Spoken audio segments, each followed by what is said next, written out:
Hello, and welcome to Cooking with Todd. This is Todd.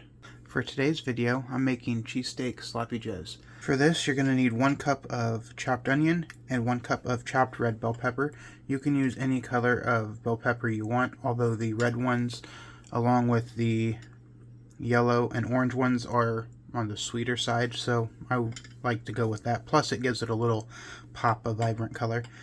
You're also going to need 3/4 teaspoons of black pepper, 1 teaspoon of granulated onion and garlic, and half a teaspoon of salt. You're going to need 4 ounces of sour cream, or cream cheese. You're going to need some sort of shredded cheese.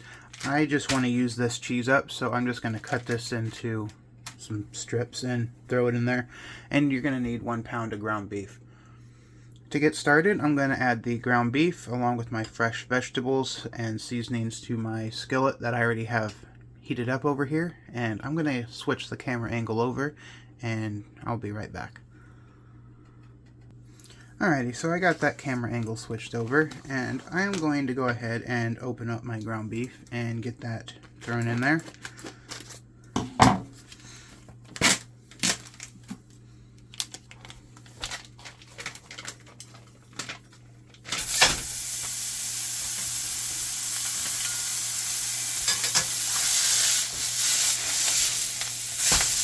My ground beef is kind of lean, so I might end up adding a little extra oil into this. I'm not sure. I do want to saute the vegetables while this cooks, so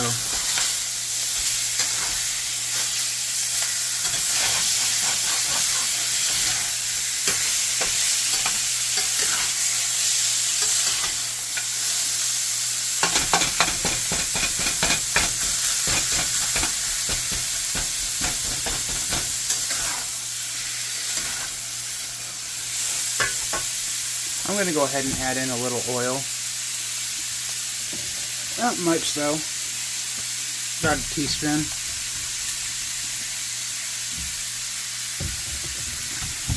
And I'm going to get my vegetables added in.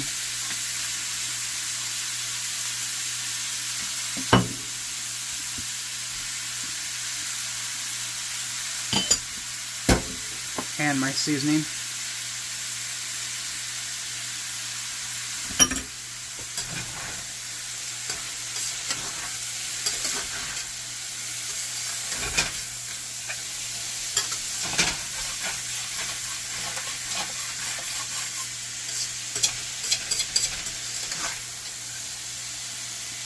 And this is just going to be cooked until the meat's done, and then you're going to want to take it just a little further than that, so the vegetables get a little chance to get a little color on them.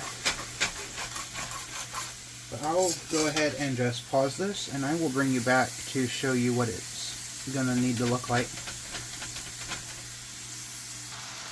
Okay, so my ground beef is pretty much done right now, but I'm going to keep cooking this. As right now it's really steaming, it's not frying. As you can tell, there's an audible difference between when your ground beef's cooking versus frying. So I'm going to let this go until it starts to fry.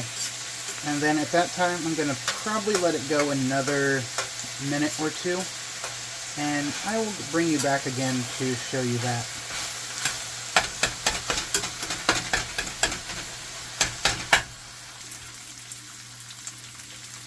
Okay, so I got this to where I'm happy now, and the vegetables are just starting to turn, or the onions at least, are starting to turn translucent. So I'm going to go ahead and drop in my cream cheese here, and I'm going to lower my heat down to about a medium-low. Let this get incorporated and melted and everything. I'm putting it up on top of the meat right now since the pan's a little too hot and I don't want it to burn. But I'm going to go ahead and add in my mozzarella, and I just cut it into little pieces like that. I'm going to add that on top of the meat here too. Now what I would normally use is this right here, and I would shred it in myself. This is the only type of mozzarella I use. I don't use pre-ground or pre-shredded, I mean, cheeses all that often. I normally do everything myself.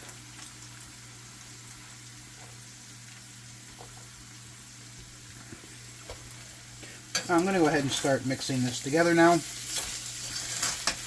And once this is all mixed together, I will taste it for additional salt. If I think it needs more, then I will add more.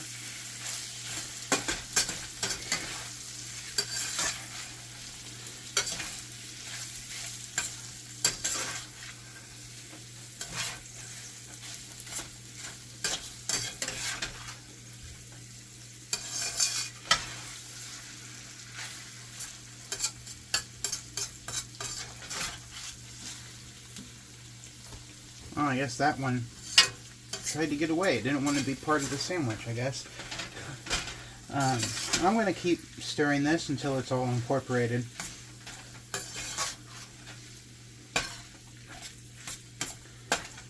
I'm going to turn my heat back up just a little bit, probably up to a medium. Now, if you want to drain your excess fat, I wouldn't add the onion, garlic powder, salt, and pepper until after it's all cooked. So if you do want to drain your fat, I would hold off on adding that. I would probably add that after it's all drained and everything, and call it good from there.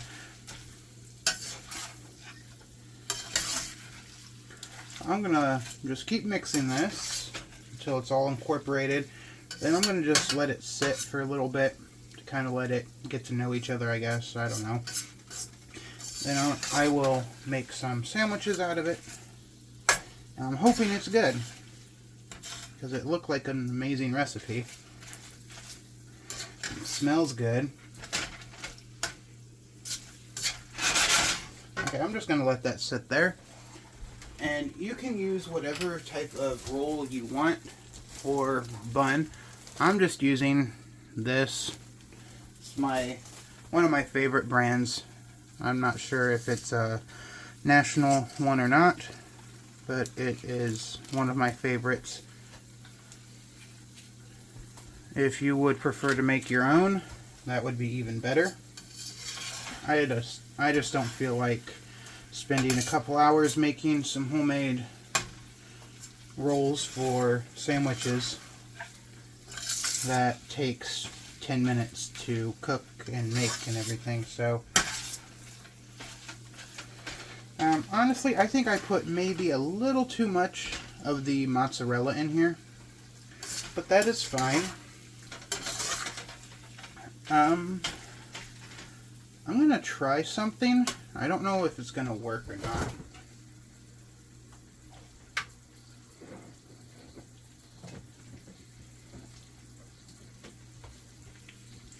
I'm going to add in just a little bit of sour cream. That's just a little too thick for my liking.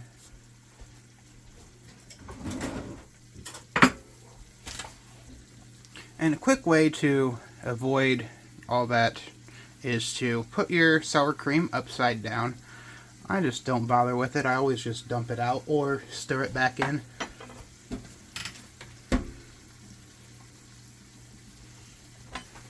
So I'm going to add in about that much, maybe a quarter cup. So if it turns out good with that sour cream in there, which is going to add a little extra flavor to it too. If I like it like that, then I'm going to include the sour cream portion in the recipe when I type it out and put that up on my drive for the channel. So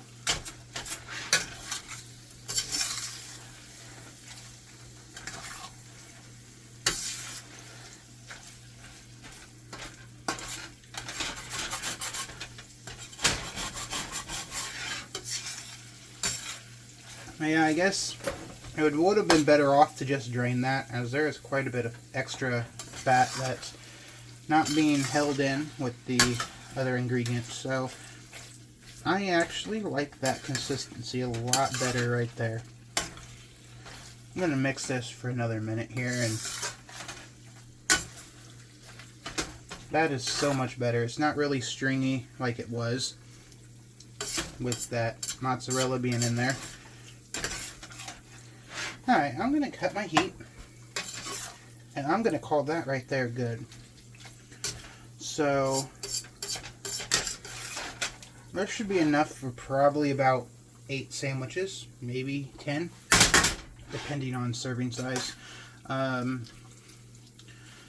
But I really don't know what to serve this with. I mean, so I'm going to just wrap this video up right here.